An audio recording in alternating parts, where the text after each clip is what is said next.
Long before it became a phone company, Nokia was something else entirely. The year was 1865. In the forests of Finland, a small pulp mill was founded on the banks of the Nokia-branded river. That's where the name came from.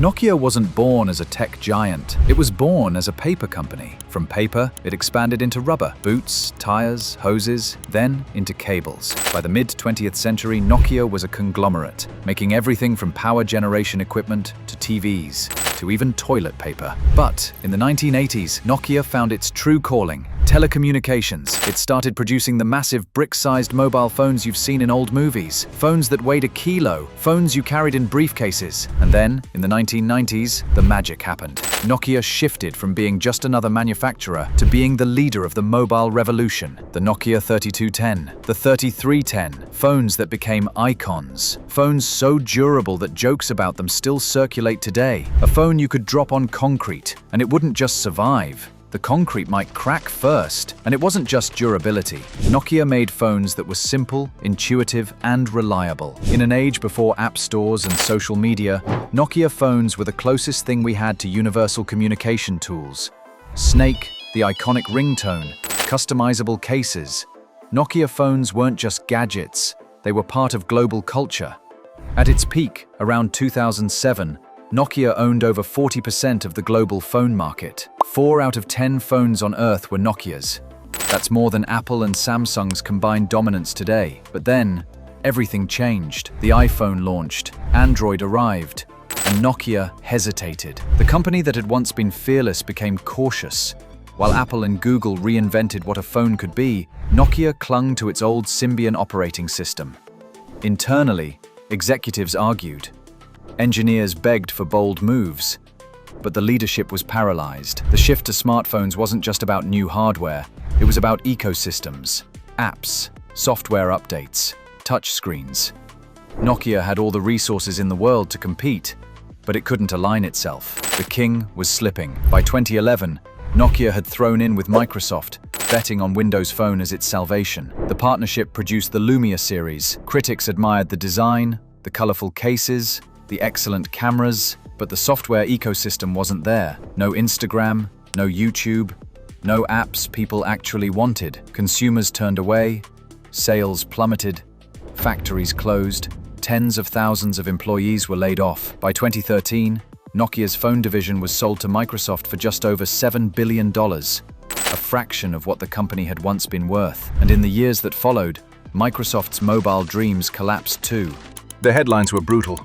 Nokia is dead. The king has fallen, from dominance to dust. Overnight, the giant that once ruled every pocket in the world was dismissed as nothing more than a memory. Kids moved on to iPhones, parents switched to Samsungs, and tech reviewers barely whispered Nokia's name anymore, except as a punchline. But what if I told you that was never the end? What if the story of Nokia wasn't about death at all, but about rebirth? A transformation so quiet that most of the world missed it entirely. Because while the world was laughing at Nokia's failure, Nokia was already working on something much bigger, something invisible, something that would end up touching not millions, but billions of lives every single day. And the most fascinating part? You probably use Nokia's technology right now without even knowing it.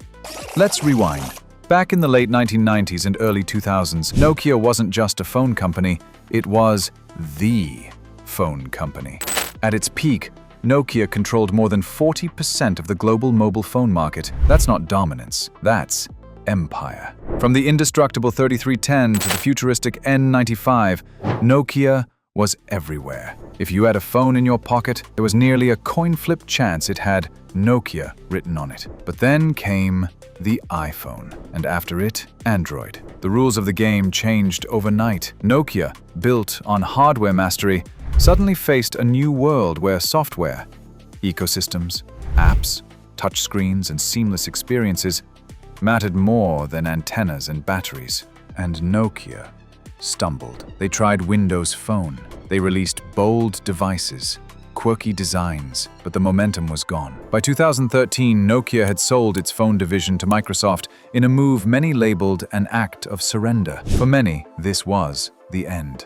But here's the twist. While Apple was perfecting its iPhone and Samsung was racing to match it, Nokia quietly pivoted. Instead of clinging to the sinking ship of consumer handsets, it turned its gaze to something far less glamorous, but infinitely more powerful: networks. Think about it. Every call, every text, every photo upload, every Netflix binge, every TikTok scroll, it all relies on invisible systems of towers, cables, and base stations. Without that infrastructure, your shiny iPhone is just a piece of glass.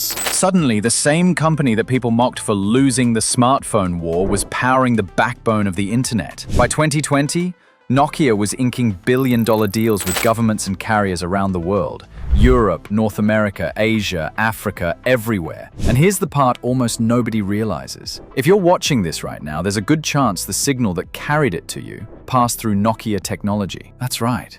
Nokia never died. It just disappeared into the air around us.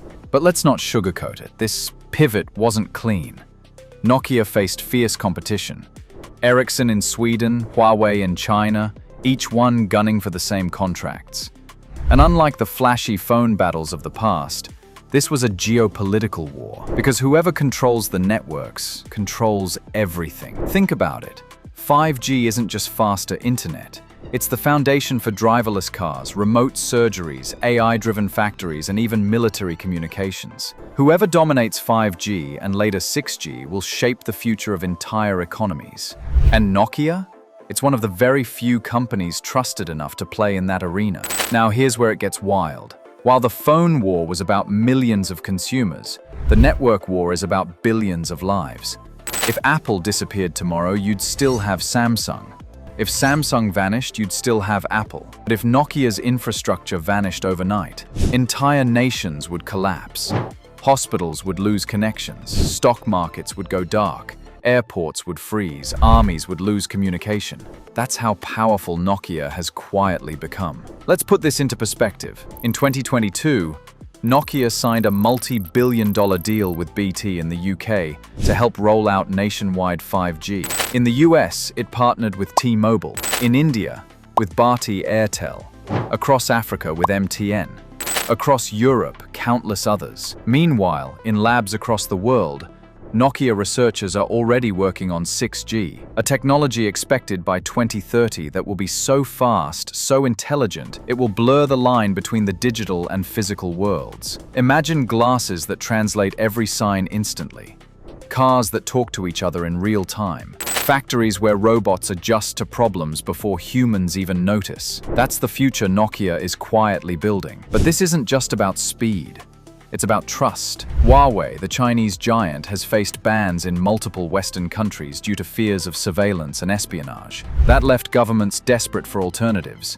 And standing right there was Nokia, a European company with decades of credibility.